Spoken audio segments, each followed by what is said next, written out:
أعوذ بالله من الشيطان الرجيم أولما أصابتكم مصيبة قد أصبتم مثليها قلتم أن هذا قل هو من عند أنفسكم إن الله على كل شيء قدير رب اشرح لي صدري ويسر لي أمري واحلل عقدة من لساني يفقه قولي فالحمد لله والصلاة والسلام على رسول الله وعلى آله وصحبه أجمعين. Assalamu alaikum, Quran Weekly. I actually wanted to share this one ayah with you, ayah number 165 of Surah Al-Imran, for a very particular purpose. A lot of people ask questions about why Allah put them through difficulty. And it's a difficult question. You know, what did they do to deserve the difficulty? And also people ask sometimes, you know, when something bad happens, is it because I did something bad? Is it because it's my fault? Or is it because it was just decreed, Allah is just putting me through a test? How do I know which one it is, you know? Then there are other people who, whenever something bad happens, they blame themselves, right? They just say, I must have done something bad. I must have been bad to my parents. I must have missed a prayer or something, and that's why I got into a car accident or whatever. You know, they correlate things from the unseen to the seen realm. Now, these are some of the ayat that help us understand. Because on the one hand, Allah says, like in this ayah, أَوَلَمَّا أَصَابَتْكُم مُّصِيبَةٌ قَدْ أَصَبْتُم مِثْلَيْهَا. When at the battle of Uhud, Muslims had difficulty. Allah says, when a calamity hit you, the likes of which you had already dished out to the enemy before, قَدْ أَصَبْتُم مِثْلَيْهَا, twice that you did the damage to the enemy the year before. قُلْتُمْ أَنَّ هَذَا. You said, how could this happen? How did Allah let this happen? قُلْ هُوَ مِنْ عِنْدِ أَنفُسِكُمْ. Tell them, this is because of what is within yourselves. This came specifically from you. It's your fault exclusively.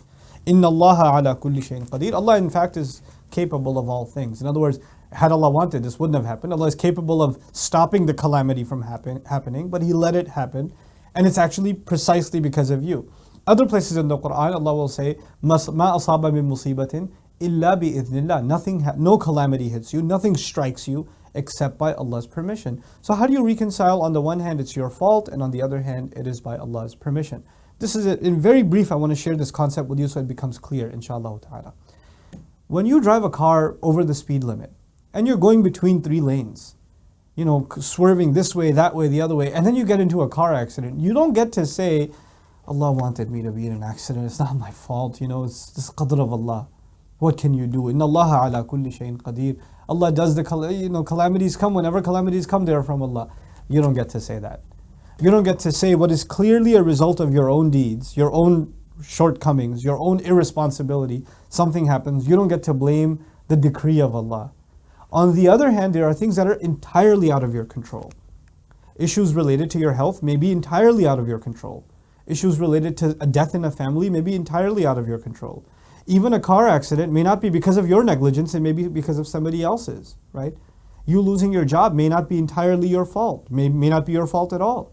Your business going up or failing may not be your fault at all. A disaster, a natural disaster that you got stuck in or a loved one got stuck in or something like that there's no one to blame here. Those people are not sinful or you're not sinful for that. Those things you have to believe this is from Allah and this is a test. It's not a punishment. This world, when Allah gives punishments in this world, He gives them when prophets come. And He destroys nations when they don't listen to the warnings. For people other than that, everything that you and I go through in this life is a test. Now when difficulty does come to you and it's clearly from your own doing, like you could directly draw a line between, yes, I did this and therefore this happened. You can draw a line between those two things, then you cannot turn back to Allah and say, yeah, Allah, this is from you, it's not from me. Actually, huwa min indi anfusikum. So clearly in other places in Quran, when big calamities come to you, Allah says, Allah is letting it happen. Like, you know, Muslims went through trouble in Makkah, didn't they? They got tortured in Makkah. And at that point, it's as though Allah is saying, this is from Allah. You have to just be patient. But in Uhud, when the archers left their position, and because of their leaving their position that they were told to keep, all kinds of terrible things happen in the Muslim army, and so many people lose their lives. And you know, even the Prophet ﷺ is deeply injured, and he falls unconscious, and they have to retreat back up the mountain. إِذْ تُصْعِدُونَ وَلَا تَلْوُونَ عَلَىٰ أَحَدٍ. You're climbing up the mountain, you're not even turning back to look at anybody. When all of that happens, you don't get to say, this is because Allah wanted it to happen. No. That's because of you. هُوَ مِنْ عِنْدِ أَنفُسِكُمْ. So you and I were learning in these ayat personal responsibility. Part of our iman, part of our relationship with Allah is we don't blame Allah for things He doesn't deserve to be blamed for. And we learn to blame ourselves only for the things that we should take responsibility for things. And the opposite is also true. You don't blame yourself for everything. Some things are just in Allah's hands. He does them. And we have to learn to draw the line between those two if we are going to have a healthy, sustained relationship with Allah. Final comments on this. There are people who don't understand this balance. You know what happens to them? On the one hand, they become completely complacent. Allah does everything, I do nothing. It's all, Allah is doing, and they actually become angry with Allah because Allah put me through all this trouble. And on the other extreme, you get people who just become angry with themselves and hopeless in themselves. I am so bad, I am so messed up that Allah let me lose my job, and then after that I had a flat tire, and then after that I started balding, and then after that my eyesight went bad, and after that I got a divorce, and all this stuff that happened, it happened because of, I'm a bad person, or I deserve it. And they start loathing themselves.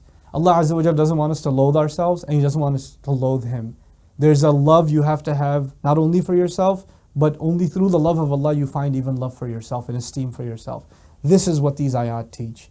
That the calamities that come, you have to learn to distinguish which ones are as a result of your own actions and which ones come directly from Allah Azza wa Jal as a test so you can rise to the occasion. Barakallahu li wa lakum. Wassalamu alaikum wa rahmatullahi wa barakatuh.